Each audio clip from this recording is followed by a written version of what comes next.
I'm joined now by Yossi BEILIN, an Israeli politician and one of the architects of the Oslo Accords, a series of agreements signed between Israel and the Palestinians during the 1990s. Thanks for being with us on France 24 tonight.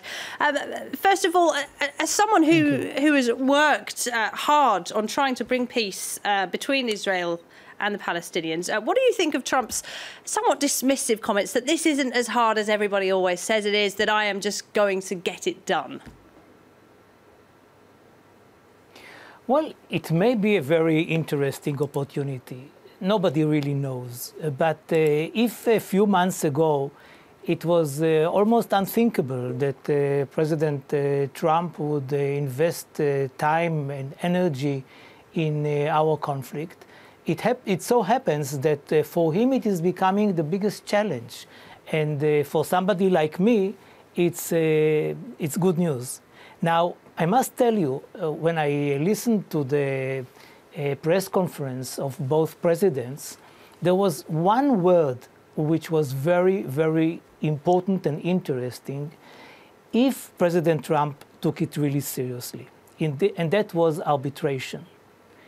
It was even now brought by you that he is ready to facilitate, to mediate, and also to arbitrate, which means that the American president is ready to take upon himself a decision once both sides are coming to him and say, here is what we want, we don't have an agreement between us, please decide for us. I'm not sure whether he really meant it, but if he did, so it is becoming a precedent, and apparently he is ready to be there, to be involved, to help both sides. I'm not sure whether he has a plan, but so far his intention is very important. But what kind of plan does he have? Because he threw into doubt decades of US policy when he said that he wasn't sure the two-state solution was the way forward. He didn't endorse a two-state solution again today. He hasn't put forward any alternative plan.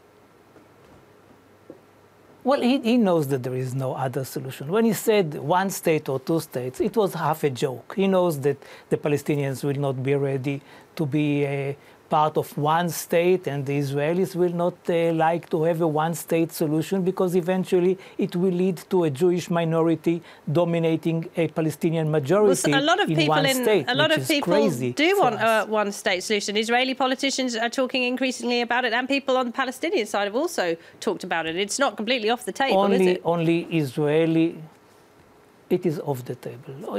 There is only one party which believes in a one-state solution in Israel. It has 8 members of Knesset out of 120. This is not many.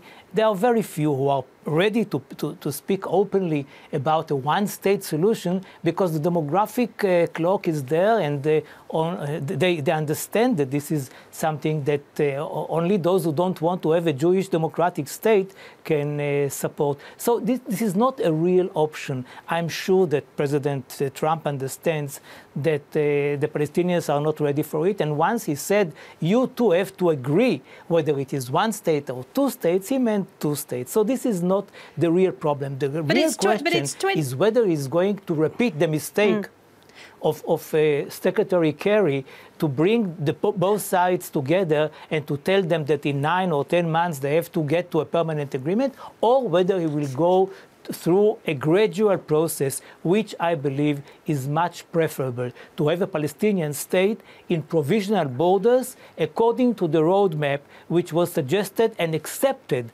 by both sides 14 years ago. Well, right, but I mean, next year marks 25 years since the Oslo Peace Accords.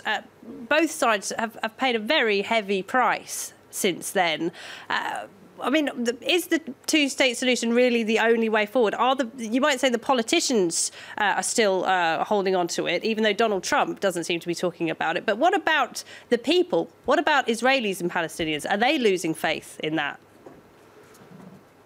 Well, you have the polls, you have the public opinion polls, and you see there a very, very stable majority on both sides for the two-state solution. So if you're asking about the public opinion, they say, yes, this is the only solution, but we don't believe that it will happen soon.